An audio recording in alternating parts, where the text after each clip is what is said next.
महाड तालुक्यातील राजकारणाची चर्चा संपूर्ण महाराष्ट्रामध्ये नेहमीच होत असते। महाड नगरपालिका निवडणुकीदरम्यान गोगावले विरुद्ध तटकरे यांच्यात झालेला राडा संपूर्ण महाराष्ट्रामध्ये प्रख्यात आहे। रायगड जिल्ह्यामध्ये पालकमंत्री पदावरून तटकरे विरुद्ध गोगावले वाद हा काही जुना नाही।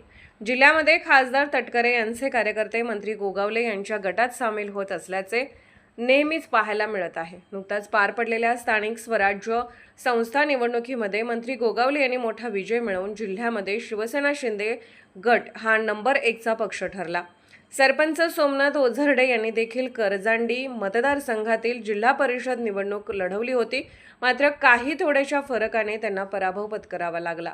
या मतदारसंघामध्ये सोमनाथ ओझरडे यांनी स्वतःच्या हिमतीवर 8 ते 9 हजार मतं मिळवून या मतदारसंघात आपली वेगळीच ओळख निर्माण केली आहे।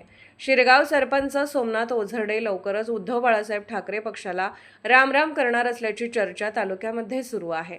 नुकत्याच 2 दिवसापूर्वी खरवली काळीज ग्रामपंचायत सरपंच चैतन्य उर्फ बाबू महामुनकर यांनी राष्ट्रवादी काँग्रेस पार्टी सोडून शिवसेना शिंदे गटामध्ये प्रवेश केला आहे। सरपंच बाबू महामुनकर हे माजी आमदार स्वर्गीय माणिक जगताप यांचे अगदी जवळचे निकटवर्तीय म्हणून त्यांची ओळख होती।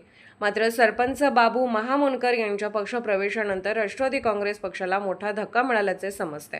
सरपंच सोमनाथ ओझरडे हे पूर्वी राष्ट्रवादी काँग्रेस पार्टी पक्षामध्ये पदाधिकारी म्हणून कार्यरत होते, मात्र स्थानिक नेत्यांमुळे त्यांना योग्य स्थान न मिळाल्यामुळे त्यांनी पक्ष बदलून उद्धव बाळासाहेब ठाकरे पक्षामध्ये पक्षप्रवेश केला होता।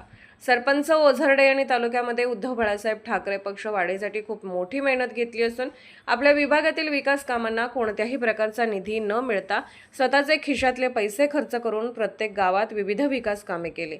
यामुळे या विभागातील लोकांसाठी सोमनाथ ओझरडे हे एकच नाव चर्चेत आहे। या मतदारसंघामध्ये मंत्री भरतशेठ गोगावले यांचे कट्टर समर्थक माजी जिल्हा परिषद सदस्य निलेश ताटरे यांच्याविरुद्ध सरपंच सोमनाथ ओझरडे असा सामना रंगला होता। सरपंच सोमनाथ ओझरडे यांना पराभूत करण्यासाठी या विभागामध्ये 2-2 लाल दिव्याच्या गाड्या दिवस रात्र फिरत होत्या, मात्र काही थोड्याशा फरकाने ओझरडे यांचा पराभव झाला। या मतदारसंघात ओझरडे हे नवीनच उमेदवार होते, मात्र माजी मंत्री स्वर्गीय प्रभाकर मोरे यांचे पुत्र अमित मोरे यांना मोठ्या फरकाने हार पत्करावी लागली। उद्धव बाळासाहेब ठाकरे पक्षातील काही अंतर्गत वादामुळे सोमनाथ ओझरडे पक्षाला रामराम करणार असल्याचे समजते। सरपंच सोमनाथ ओझरडे राष्ट्रवादी काँग्रेस पार्टी पक्षामध्ये पक्षप्रवेश करणार असल्याची चर्चा तालुक्यामध्ये सुरू असून पक्षप्रवेश का करीत आहेत याचं कारण मात्र अद्यापही गुलदस्त्यात आहे। जागृत महाराष्ट्र न्यूज, रामदास चव्हाण, महाड, रायगड।